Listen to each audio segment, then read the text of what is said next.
There's one other thing that I forgot to mention about the model. This is the really interesting part, and this is the part of Antarctica that I've been telling people is going to blow their mind. When we do the extrapolation of this map, and you know what, I'm going to go ahead, Jaron, I'm going to show a grid. Not the complete map, but I'm going to go ahead and show the grid. Is that what you were kind of hinting at, Jaron? I just don't think that there's a problem in showing it, because we've said it needs work. There's nothing that we're saying that it doesn't need work. So if people, now that we've premised it by saying it needs work, go off and say, hey, what a joke this map is, it wasn't even ready, well, then I think it looks bad on them, because we are saying that it's not ready, that it's not complete, that we've got a lot of people that are going to be working on it. To me, I'd rather field the complaints from people saying that kind of nonsense than to field complaints saying, you said you were going to show the map and you didn't. What I will do, and I am showing it, I'm going to show the grid that we're working from and not the overlays, because honestly, it needs a lot of work. So I'm putting this up there. This is our underlying grid for the map. We will explain a little bit about it. But what I am going to say is this. When we look at this and how it's gridded out, what happens to Antarctica? Antarctica, as we have been shown on the Ball Earth map, is actually in two separate places. So here's our framework, guys. And as you can see, if you look up here, these are the magnetic lines of force. What we're seeing is a cleft. This is the magnetic part of the heart-shaped map. These are the longitude and latitude lines extending up into here. And this is also how it will appear when we shift the prime meridian from Greenwich to Giza. Up here at about 20 is where Hawaii is. It puts Hawaii at the international date line, and it puts Giza at the prime meridian. So this is the way it's going to be depicted. And this is our framework. So we have an ancient map here that actually depicts Antarctica in two different places. It's actually shown as being split here, but what I'm saying is no, it's not necessarily split this way so much as it is in two different locations residing here and here, which would be off the coast of Australia, or excuse me, off the coast of Argentina on the east side, and on the west side off the coast of Australia. Now, how is it divvied up? Looking at this ancient map, this is Eastern Antarctica, this is Western Antarctica. When we look at Antarctica as it's portrayed on the Ball Earth map, what we see here is the Transantarctic Mountains cutting across here. And when we shift the prime meridian, the 0180 line, over 30 degrees, it actually cuts along this axis, splitting them. Now, where do they come up? They come up at these points here. Eastern Antarctica, Western Antarctica. This is part of the big illusion. If it was a ball, there would be circumnavigations north to south, easily, because it's just the equivalent of going east and west. Everybody knows we fly east to west and we go around the flat Earth, or we go around the Earth east-west, but nobody has ever done a north-south. Now, people have flown from Chile to the South Pole, and then they fly back to Chile, then fly up to the North Pole, and they call that a circumnavigation. People have also attempted to cross it, but they always cross never straight across the middle. It's always like a little section of it that they're chopping off. So when you start to see this map, it starts to make sense when you realize that doing what we were saying should happen on a globe is impossible, which is why it's never done. Right. You can get to Antarctica in two ways. You can go down to Chile and then take off from the tip of South America, and you hit that little flip-out leg there of Antarctica. That's where all the cruises go. That's where the ports are. And then the other way is to go through Australia and go down that way. That's the only two ways to access it. They don't have other points. You only can get there from two different directions. Right. And so what we've learned also from Robert, Doomweaver 2007, is that there seem to be two very distinct paths that personnel take to get down there. One is via the South America route, one is via the Australian route.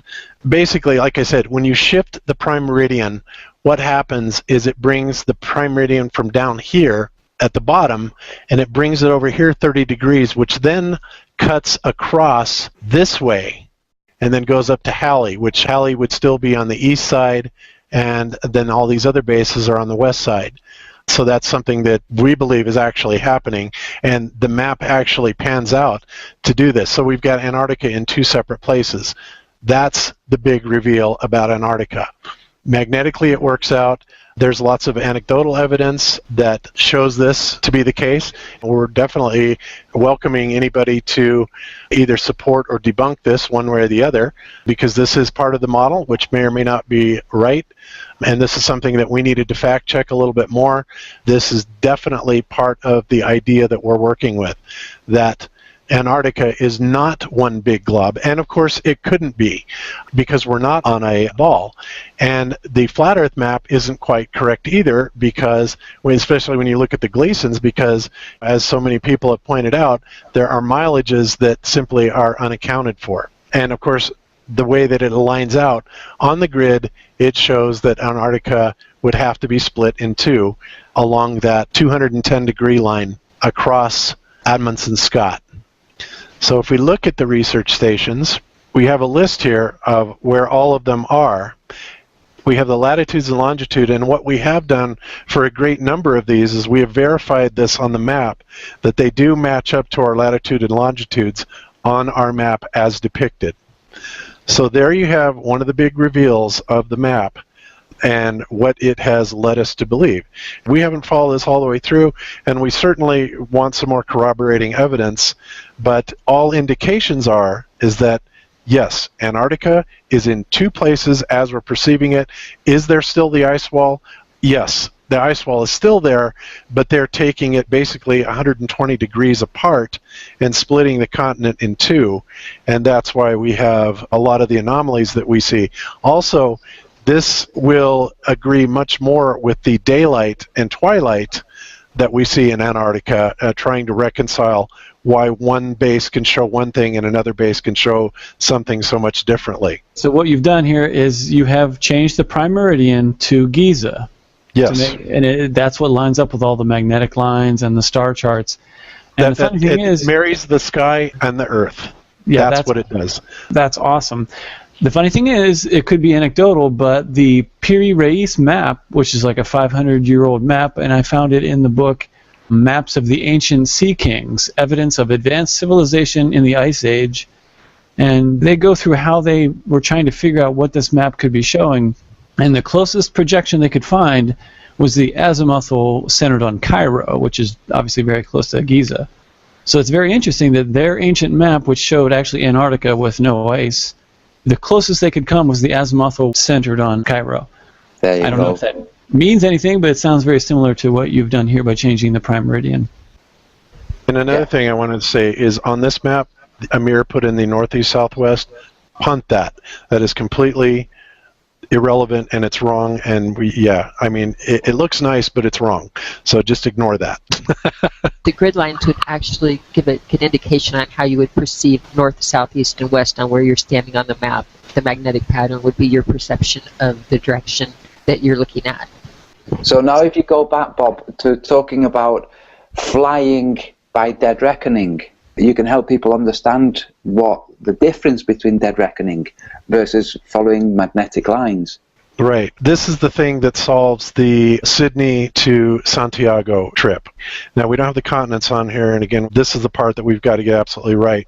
Our plots on them work out correct, but suffice it to say that Santiago is over in this region, Sydney is over in this region, and normally when you are flying by compass, you would be navigating around with one of these lines of force. When we're flying by reference to North Pole, we're always flying in an arc. However, this conundrum is solved when you dead reckon across and ignore. In other words, if you fly by your gyroscopes, you're heading on your gyroscope, dead reckon it, then you are essentially cutting across these magnetic lines of force, and you're just going straight from one point to another, the shortest distance between 2 points. When we do this, the flight times come out to be about 13 hours. What if the sides changed? Am I way off on that? If we had North America and South America on the right, that would completely screw the whole thing up, and then everything on the left just flipped it. The only reason I say that is because that would then solve the South America to Australia flight, because then you're actually going east. But something interesting is they never go west. they don't go that direction. Well, that might be the reason why. Just something I was just thinking of offhand. Because I'm kind of trying to draw it in my mind, and it still would work, wouldn't it? The sun's still going around, still hitting things east to west. Maybe I need to look at it longer, but this is kind of why I wanted everyone to see it and play with it. Actually, try it. I would have to take things and sketch it out and do that. So I don't have the answers to it now, but I will definitely look at it because I know with every other thing they've put on these maps, they've done everything to reverse image and throw things off a little bit to fool you that you can't correlate it together. So it would not surprise me at all. It would make sense with the methods that I'm working with. It I could have a mirror image. That's a very, very, very good point, Sharon. Thank you. Okay, so I guess any other questions on the grid, you guys, that we're looking at this? I do have a question. You know where the grid pattern breaks down at the top? You've got the portion where there are no more looped lines towards the top. Right.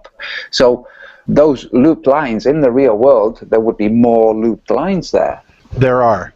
Yeah. There actually are, and that you would be seeing the south magnetic lines go across here, because here at the 20 would be roughly where Hawaii is, because Hawaii runs 19.47 to 21 or 22 degrees, something like that. So yes, and again, this is something that we need to fix. If you extend, let's see, this one, is that right, Cami?